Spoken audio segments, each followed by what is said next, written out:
बात करने के लिए लॉगिन करें www.astrotak.com। नमस्कार, मैं हूं डॉक्टर श्रीपति त्रिपाठी। आप सभी दर्शक वृंदों का एस्ट्रोतक में स्वागत है। आज हम बात करने जा रहे हैं हरितालिका तीज व्रत रखने वाली महिलाएं ये जान लें कि आपको बताते हुए कि इस व्रत का क्या महत्व है, क्या नियम है और उसकी क्या विधि है। इसी से संबंधित यह वीडियो है। आपको बता दें, यह व्रत मुख्य रूप से सुहागिन महिलाएं अपने सुहाग की खुशहाली हेतु भगवान शिव और माता पार्वती का आशीर्वाद पाने के लिए करती हैं।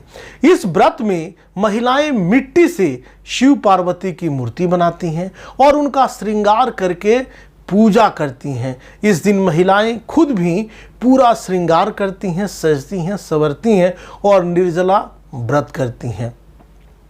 हरितालिका तीज का व्रत सुहाग के सबसे कठिन व्रतों में से एक माना जाता है। इस दिन व्रत करने वाले महिलाओं को मन में सिर्फ अच्छे विचार रखने चाहिए और व्रत के एक दिन पहले से ही प्याज लहसुन छोड़ देना चाहिए ताकि इसकी जरा से सा भी अंश जो है वह नहीं रह सके और संकल्प लेकर यह व्रत करना चाहिए।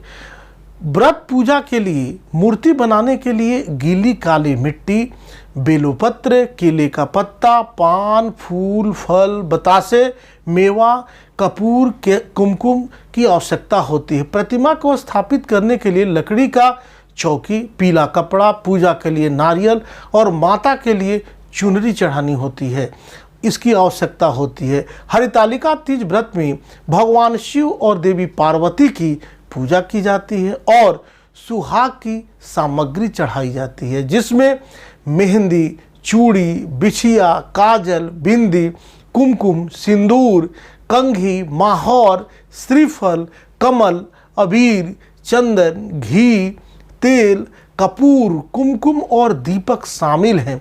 सबसे पहले गीली मिट्टी से भगवान शिव, पार्वती और गणेश जी की प्रतिमा बना लें और फिर प्रतिमाओं को लकड़ी की चौकी पर पीला कपड़ा बिछाकर उसी पर स्थापित करें और मूर्तियों को अच्छे से फलों से सजाएं। माँ पार्वती को साड़ी और सुहाग का सामान और शिव जी को धोती एवं गमछा चढ़ाएं। पूजा के बाद यह सामान किसी ज़रूरतमंद को दें या जो पंडित आपका पूजा का है ब्राह्मण परिवार को यह दान कर दें। पूजा के बाद माता पार्वती को लगा हुआ सिंदूर अपनी भी मांग में लगाएं और पति की दीर्घायु का आशीष प्राप्त करें। हरितालिका व्रत के दौरान 16 श्रृंगार का विशेष महत्व माना जाता है।